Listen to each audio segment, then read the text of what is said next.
individu. Donc, on n'est pas libre de notre existence, on n'a pas choisi notre corps, notre famille, le lieu où on vit, les circonstances, etc. Mais pour Sartre, ce qui va donner vraiment un sens à nos gestes, c'est non pas ce qui nous a été donné au départ, mais plutôt ce qu'on fait avec, donc toute l'idée qu'il y a une certaine liberté. Au travers de la définition de soi, pour Sartre, tout individu, donc c'est pas une tare qui appartiendrait qu'à certains individus, mais tout individu est toujours susceptible de tomber dans la mauvaise foi, parce que cette idée de mauvaise foi-là est intimement liée à la liberté humaine. Ce qui est le propre de la mauvaise foi, c'est un mensonge, mais un mensonge qu'on se fait à soi-même. Donc, plutôt que mentir aux autres, on se ment à soi-même, mais en étant dupe de notre propre mensonge. Donc, il y a une fausseté dont on est soi-même la victime, dont on n'est pas conscient. Il y a essentiellement donc 3 façons d'être de mauvaise foi pour Sartre. Si on n'assume pas ses responsabilités, on peut toujours expliquer ce qu'on est par ce qu'on a vécu. C'est une explication, mais si ça devient une justification, ça devient comme un refus d'assumer, dans le fond, sa responsabilité. On peut essayer de ne pas se montrer tel qu'on est, donc en jouant sur une fonction sociale, sur un rôle avec des amis, des trucs comme ça. Et enfin, l'autre élément qui est celui qui va ressortir dans la prochaine chanson, c'est qu'on peut jouer aussi sur plusieurs tableaux à la fois. Comme la vie est souvent ambiguë, on peut profiter de cette ambiguïté-là pour refaire un peu un sens à notre existence qui coïncide peut-être pas nécessairement avec ce qui est les exemples classiques de Sartre. C'est, par exemple, sur le passage en différents âges, on peut évoquer qu'on est assez vieux, assez mature pour avoir telle responsabilité, mais dans une autre circonstance, on va dire on est encore jeune, donc on n'a pas à assumer des responsabilités. Donc, en jouant un peu sur 2 tableaux, où la personne qui joue entre le flirt, l'amitié, un truc comme ça, donc en nourrissant l'ambiguïté, donc en n'assumant pas pleinement ce qu'il y a. Pour ne pas être de mauvaise foi, dans le fond, pour Sartre, il faudrait être authentique. Ça semble presque aller de soi. Mais à partir du moment où Sartre présuppose qu'on est fondamentalement libre de notre définition, de qui on est, si on veut être, en quelque sorte, fidèle à soi-même, si on veut être authentique, se pose tout de suite la question fidèle à quoi ou authentique à quoi? Parce que si je refuse de changer, si je veux rester comme j'ai été dans le passé, c'est de la mauvaise foi, je refuse mes capacités de pouvoir changer. Et si, à l'inverse, je me projette que vers l'avenir et je n'assume pas mon passé, je suis aussi de mauvaise foi. Donc, on pourrait dire être de bonne foi serait peut-être un juste milieu entre les deux, mais un juste milieu, c'est vite dit. Qu'est-ce que c'est que trop retenir? Qu'est-ce que c'est que trop peu retenir? Surtout s'il n'y a pas une définition de qui on est, qui est déjà donnée, mais que c'est quelque chose qui se construit. Donc, il y a une certaine ambiguïté. Donc, pour Sartre, la mauvaise foi, c'est l'ombre un peu de la liberté. La prochaine chanson, donc, joue constamment avec cette idée-là. Je vous donne juste quelques indications parce que les paroles sont vraiment pas évidentes à décoder. Déjà, première phrase, on m'a vu dans le Vercors. Probablement que pour moi, la première fois que je l'ai lu, ça ne me disait rien. Mais en fait, la référence pour un Français, vu que Bachung est français, elle est très forte, très claire. Pendant l'occupation nazie, donc pendant la Deuxième Guerre mondiale, quand la France était occupée, au sud-est de la France, il y a le mont du Vercors, qui était le lieu où les résistants français se rassemblaient. C'est considéré comme un haut lieu de la résistance. Donc, on m'a vu à Vercors, ça implique ou ça suggère un peu si on m'a vu dans un lieu où se tiennent les résistants. Donc, j'ai sûrement été dans la résistance. J'ai probablement pas été du côté des collaborateurs. Du côté des collaborateurs, donc le centre était plutôt à Vichy, donc la ville de Vichy. Vous connaissez peut-être l'eau ou les produits esthétiques, je ne sais pas. Donc Vichy, c'est une ville d'eau essentiellement. Par exemple, les personnes qui voulaient un peu mettre mal à l'aise Mitterrand, est-ce qu'il a déjà collaboré? On lui peut suggérer de boire de l'eau de Vichy, un peu pour le mettre mal à l'aise. Donc aussi dans l'imaginaire français, autant que Vercors évoque la résistance, autant que Vichy peut évoquer la résistance. Et vous allez remarquer que souvent, l'évocation de l'eau revient là-dedans aussi. Les auteurs de la chanson, donc Alain Fauque et Alain Bachung, les deux ont écrit la chanson. Du côté de Fauque, il dit que dans le fond, quand il s'est inspiré, il voulait justement essayer de raconter l'histoire d'un ancien collaborateur avec le régime nazi qui essayait de reconstruire son passé pour séduire une jeune fille. Et de l'interprétation en entrevue aussi de Bachung va dans le même sens avec quelques nuances. c'est qu'il disait qu'il s'inspirait, dans le fond, d'un roman d'un type qui s'appelait Vercors. Donc, je vous ai dit, Vercors, c'est Le Mont, le lieu de la résistance. Il y a un écrivain aussi pendant cette époque-là qui a utilisé, dans le fond, un pseudonyme, vu que c'est sous occupation nazie, il ne pouvait pas prendre son vrai nom. Et il publiait sous le nom de Vercors, et dans un des romans, donc, il représente un officier allemand qui a perquisitionné une maison, et devant, donc, les personnes, les occupants, dont une jeune fille dans la maison, qui sont sans mots. Donc, il se lance dans un monologue pour essayer de s'auto-justifier. Donc, il y a une nuance un petit peu. Est-ce que c'est un collaborateur qui reconstruit ou quelqu'un donc qui se justifie devant un autre? Mais dans les deux interprétations, donc, on va un peu dans ce sens-là. En même temps, toute la construction donc, des paroles va jouer beaucoup avec l'ambiguïté, tout le rapport justement avec une évocation liée à l'occupation, et, dans le fond, camouflé au travers d'une relation entre un homme et une jeune femme ou une jeune fille, on ne sait pas trop. Donc, il y a une espèce de mauvaise foi ici qu'on pourrait voir justement jouer sur deux tableaux, jouer entre une interprétation à un certain degré, une autre qui parvient à un deuxième degré, et même, dans le fond, on pourrait remonter là, si on va dans le vidéo. Mais je pense qu'on va déjà d'abord apprécier la chanson.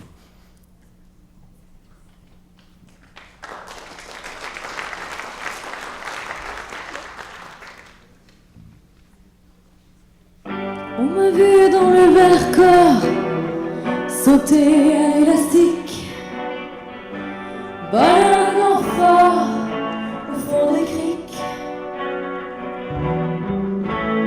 J'ai fait un cours des murales, j'ai fait l'amour, j'ai fait le mort. T'étais pas né à la station balnéaire. Tu t'es pas fait payer, je t'ai contre chez elle. Pour un peu, je trempais, histoire d'eau. Et je prends des trains à travers la plaine. Et je m'en lave les mains. J'ai envie de porter mon tas de questions. Où subsiste encore ton écho? Où subsiste encore ton écho?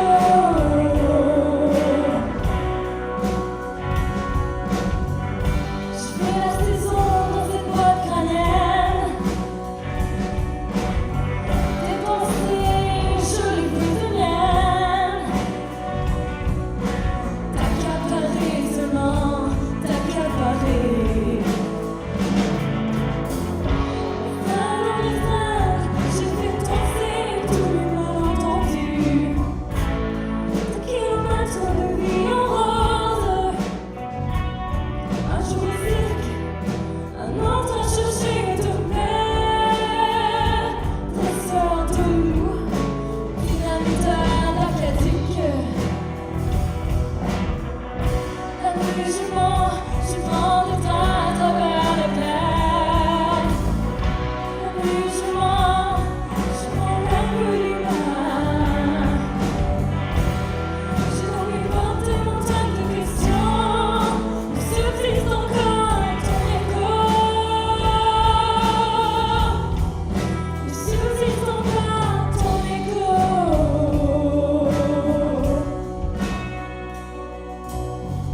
On m'a vu dans le Vercors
Donc, si on regarde un peu les paroles, donc il y a toujours un peu cette ambiguïté-là. Donc, si je suis que mes actions, ce que je fais, on m'avait eu à Vercors, donc j'y étais, pourquoi est-ce que je ne serais pas un résistant aussi?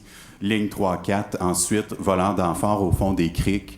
Une crique, c'est une petite baie, dans le fond, où les bateaux vont pouvoir se mettre à l'abri. Si la crique évoque, dans le fond, un lieu pour se réfugier, quand on fait partie de la résistance, à ce moment-là, il était peut-être à Vercors, mais pour des moins bonnes intentions que ce qui peut paraître.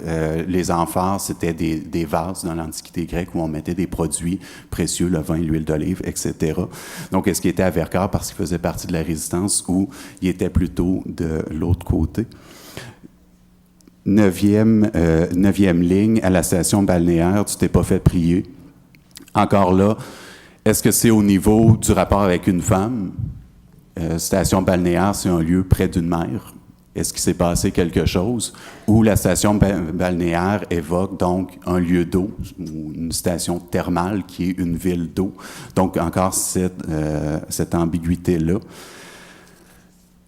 Si je reviens, on l'a aussi à ligne 5, ligne 46. J'ai fait la cour à des murènes. La murène, c'est un poisson nocturne aux dents plutôt longues et plutôt pleines de bactéries, en fait, qui va se nourrir essentiellement de cadavres. Donc, à qui a-t-il fait la cour? Des personnes peut-être moins présentables que la personne qui veut séduire, ou alors les murènes étaient dans le fond les officiers nazis avec qui il a voulu collaborer. Et remarquez que cette ambiguïté-là, donc, prend un autre niveau si on regarde la vidéo pour essayer de voir est-ce qu'il y a des signes pour aller dans une interprétation ou une autre. C'est plus une jeune femme qui veut séduire. On voit, dans le fond, il y a essentiellement 3 plans. Lui qu'on va voir au travers d'une fenêtre, une femme d'âge un peu plus mûre, qui est probablement une prostituée, étant donné qu'il y a un échange d'argent, et une autre femme beaucoup plus jeune. Donc, j'ai fait la cour à des murènes. Est-ce que c'est malgré un passé peu reluisant, donc j'en prends acte, ou est-ce que c'est malgré une collaboration, il y a eu ces choses-là? Et il y a un mouvement, donc, aussi, où il va se fondre non pas sur sa définition un peu de ses actes présentés de façon claire, mais aussi où il reconstruit son passé au travers de ce que la personne à qui il s'adresse veut entendre un peu. Subsiste encore ton écho, qui va revenir à plusieurs reprises. Et en même temps, il va mentionner t'accaparer, seulement t'accaparer. C'est quand même une expression qui me marque un peu. Seulement t'accaparer, comme s'il n'y avait rien là, essayer de s'accaparer une personne. Dans les termes de Sartre, c'est un peu s'accaparer aussi la liberté de l'autre en l'absorbant, en la faisant sienne autour de ça. Donc, la chanson a préservé justement un peu cette ambiguïté-là où on peut jouer avec différents niveaux, différentes interprétations. Pour la prochaine chanson, Sans exigence de Brel, les liens à faire sont aussi avec Sartre. Et cette fois-là, ils sont à faire avec la notion de relation avec autrui. Donc, pour Sartre, je l'ai mentionné, on doit se définir par nos choix, on doit essayer d'éviter d'être de mauvaise foi. Si je ne tiens pas compte du regard des autres, de ce que les autres peuvent penser de moi, je deviens de mauvaise foi. Je n'assume pas, dans le fond, le regard des autres, mais au contraire, si je me fonds que dans le regard des autres, je suis aussi de mauvaise foi parce que je ne définis que par l'apparence que je projette aux autres. Donc, les relations avec autrui, pour Sartre, vont être importantes pour se définir, mais ils vont être pris aussi dans ce jeu-là où on ne peut pas tout transposer à l'autre ou tout ramener chez soi. Sartre, parmi toutes les attitudes qu'on peut avoir, donc sans essayer de réduire la psychologie humaine à une notion binaire, il va considérer que pour ce qui est de la définition de soi, il y a 2 grandes orientations principales où soit, justement, on donne la priorité à l'autre ou soit on donne la priorité à soi-même dans la définition de notre être. Première position, qui est la première attitude fondamentale pour Sartre, on donne priorité à l'identité de l'autre. Et c'est ce qu'on va retrouver chez lui, par exemple, dans l'attitude de l'amour, qui va, par contre, contenir en germe le masochisme. Sartre est un petit peu déprimant, une chance qu'on ne vendait pas de couteau à l'entrée. Donc, chez Sartre, Dans le fond, dans la première position, l'amour, c'est quelque chose d'absolument essentiel, nécessaire, parce qu'il faut justifier notre existence, il faut donner un sens à notre vie. Donc, à partir du moment où on est aimé, justement, on vit aussi dans le regard des autres, on a un sens un peu qui est donné là-dedans. Par contre, si on veut être aimé, pour Sartre, vouloir être aimé, c'est essentiellement vouloir être aimé. Si on veut être aimé, la question se pose de savoir comment est-ce qu'on peut transférer, dans le fond, ce désir-là chez l'autre, cette envie-là chez l'autre. Et pour Sartre, on rencontre quelque chose d'un petit peu paradoxal, c'est qu'on doit provoquer un libre attachement. C'est-à-dire que si on veut que l'autre nous aime, cette autre personne-là doit être attachée à nous. Si c'est un choix purement rationnel, ben c'est un calcul, c'est plus de l'amour. Donc, il doit y avoir un attachement, mais en même temps, cet attachement-là, on ne veut pas que ce soit une espèce de déterminisme où, dans le fond, l'autre serait comme une marionnette qui n'aurait pas choisi, absolument pas choisi d'être avec nous. Donc, on se retrouve dans la situation un peu paradoxale où on doit créer un libre attachement. Donc, il s'agit d'aller, en quelque sorte, conquérir la liberté de l'autre ou l'identité de l'autre, les projets de vie de l'autre, pour justement devenir soudés ou être ensemble. Si on veut créer l'attachement sans enlever la liberté, pour Sartre, on ne peut pas directement, dans le fond, essayer de moduler, dans le fond, les projets de vie de l'autre, sinon on enlève la liberté. Donc, le moyen de faire, le réflexe qui se produit, finalement, pour Sartre, c'est qu'on va plutôt essayer d'aller placer notre propre identité, notre propre liberté au cœur de l'identité de l'autre individu. Donc, on va essayer de s'insérer dans les projets de vie de l'autre, dans les goûts, les intérêts, ce qui fait finalement, ce qui donne de l'importance à la vie de l'autre. On va aller essayer de se placer là-dedans. L'amour, comme tout geste, comme tout langage, ben, comporte une incertitude. Quand on parle à quelqu'un, on n'est jamais certain si elle va bien comprendre le sens de nos paroles. En amour, c'est la même chose. Les gestes, on n'est jamais certain si ça va être bien compris, si ça va justement porter. Donc, cette incertitude-là, pour Sartre, peut nous amener justement à constamment intensifier un peu notre rapport avec l'autre, où on va de plus en plus restreindre notre propre liberté pour aller se placer dans les projets de vie de l'autre, justement pour faire partie de l'autre et créer un attachement, mais qui n'enlèverait pas sa liberté. En même temps, je présume que vous voyez un peu où ça peut mener. Si on devient un petit peu la marionnette de l'autre ou un élément du décor de l'autre, il ne faut pas non plus s'étonner si un jour l'autre nous considère comme on s'est montré. Donc, d'où l'idée pour Sartre que ça contient en germe le masochisme. Donc, il ne s'agit pas d'imaginer quelqu'un en habit de cuir, mais tout simplement au sens propre, c'est la personne qui va, dans le fond, aimer ou souffrir ou qui va elle-même tendre vers quelque chose qui va la faire souffrir. L'autre attitude fondamentale qui compense ça un peu, pour Sartre, c'est donner la priorité à notre propre identité, notre définition par nos gestes, qui va contenir à la fois l'indifférence et le désir. Ça semble un peu paradoxal, étant donné que si on est indifférent, c'est assez contraire au désir, mais pour Sartre, il y a quelque chose de similaire, c'est que dans les deux cas, on ne respecte pas vraiment l'identité de l'autre, on le considère au travers du filtre de notre propre projet. Donc, ce n'est pas nécessairement par méchanceté. Dans l'indifférence, par exemple, on va magasiner, ben, on considère la personne qui nous sert d'abord comme un vendeur et lui, il nous considère d'abord comme un client. On ne veut pas connaître nécessairement les détails de nos vies respectives. Donc ça serait une attitude d'indifférence où, justement, on ne s'intéresse pas à la liberté de l'autre, ce qui n'est pas nécessairement quelque chose de méchant ou de mal intentionné, mais qui peut aussi le contenir. Dans le désir, bien, ce qui va se passer, c'est que si on désire quelque chose, on va essayer de transposer notre propre désir en l'autre. Donc, il s'agit d'essayer de faire en sorte que l'autre soit habité du désir qui n'était, en fin de compte, notre propre désir. Et en faisant ça, donc, on doit, selon Sartre, si on suit son raisonnement, on doit essayer de s'accaparer sa propre liberté. Il prend le cas du désir sexuel, étant donné que c'est celui qui est le plus marqué. On va dire, dans le fond, un désir sexuel n'est pas qu'une une réaction physique, c'est plutôt quelque chose qui habite tout le corps et qui doit aussi être diffusé dans tout le corps de l'autre. Exemple assez simple, dans un moment d'intimité, si l'autre est disposé corporellement, mais est en train de penser à ce qu'il va faire l'après-midi, ben cette autre personne-là ne satisfera pas vos attentes en tant que telle. Donc, il ne s'agit pas juste de quelque chose de corporel, mais vraiment quelque chose lié à l'identité profonde. Donc, en faisant ça, selon Sartre, on va donner la priorité à notre propre définition de qui on est, mais en faisant ça, on ne considère jamais l'autre pour qui il est vraiment. On le considère toujours au travers du filtre, donc de nos intentions, de nos projets, ce qui fait en sorte que ça va contenir en germe le sadisme. Donc, encore là, comme tantôt, c'est à prendre au sens propre du terme. Donc, celui qui va faire souffrir, dans le fond, qui va prendre un certain plaisir à faire souffrir parce que ça correspond à ses désirs.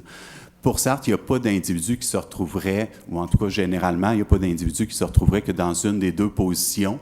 Les deux positions comportent, dans le fond, une insatisfaction. J'essaie de mieux me connaître. Si je suis dans la première attitude, ben, même si l'autre m'aime, dans le fond, c'est plus vraiment moi qui est aimé, c'est moi qui m'ai maquillé en l'autre, c'est plus ma propre identité qui est aimée.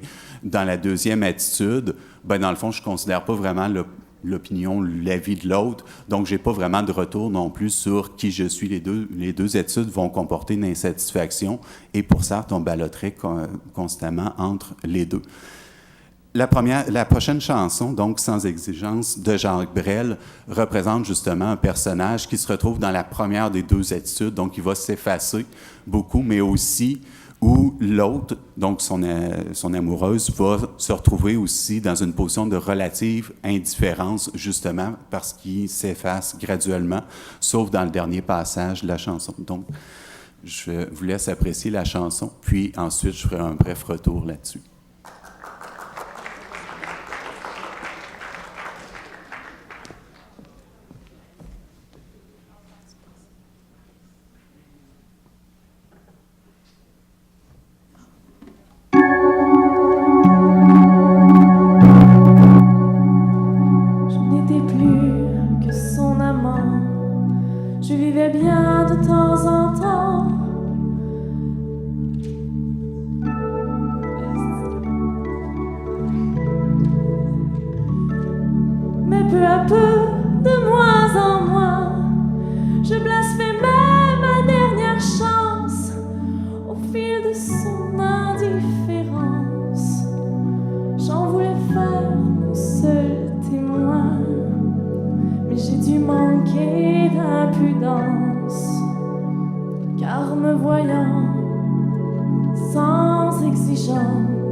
J'en suis venu à prier Dieu, mais on sait bien qu'il est trop vieux et qu'il n'est plus maître de rien.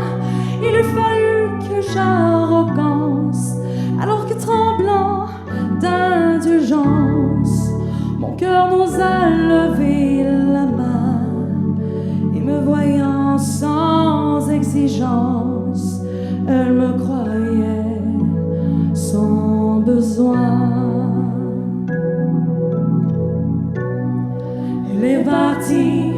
hommes s'en vont, ces oiseaux-là dont on découvre, après avoir aimé leur bon, que le jour où le zèle s'ouvre, il s'ennuie être entre nos mains.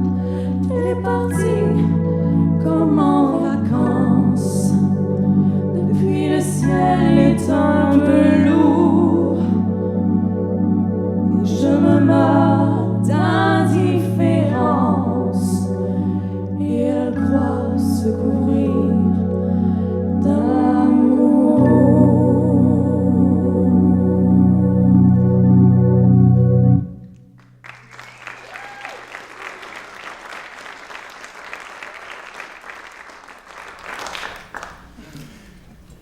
C'était vraiment bien, merci. Donc, je vais faire un retour vraiment très bref. Je pense qu'on voit assez bien les liens. Donc, la métaphore, donc l'eau chaude, ce qui nous enveloppe, ce qui est chaleureux, ce qui est confortable, bien, en même temps, si ça change, ce ne sera pas pour s'améliorer, ça peut être juste, dans le fond, pour dépérir.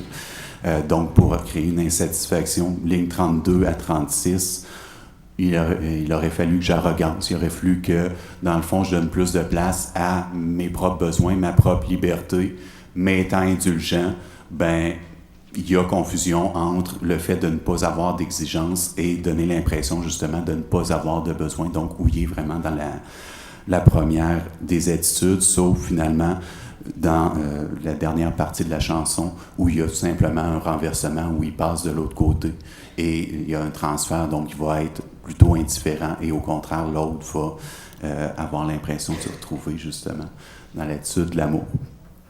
Donc évidemment, on peut être en accord ou en désaccord avec Sartre, peut-être que en catégorisant deux attitudes fondamentales, peut-être qui oublie par exemple une attitude plus désintéressée qu'on pourrait retrouver, par exemple les personnes qui ont examiné l'ouvrage « Le bonheur désespérément » d'André Comte-Sponville en philo 1. Il y avait une élaboration un peu sur un autre type d'attention aux autres, c'est-à-dire simplement se réjouir que l'autre existe sans nécessairement espérer la posséder ou se retrouver dans les deux attitudes de Sartre. Mais donc, ça donne un petit peu des pistes. Pour rester toujours un peu dans le même thème, on va passer à la prochaine dernière chanson.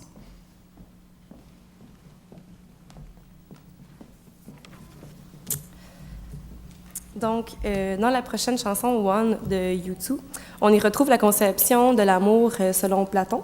Un des dialogues de Platon qui s'appelle Le banquet.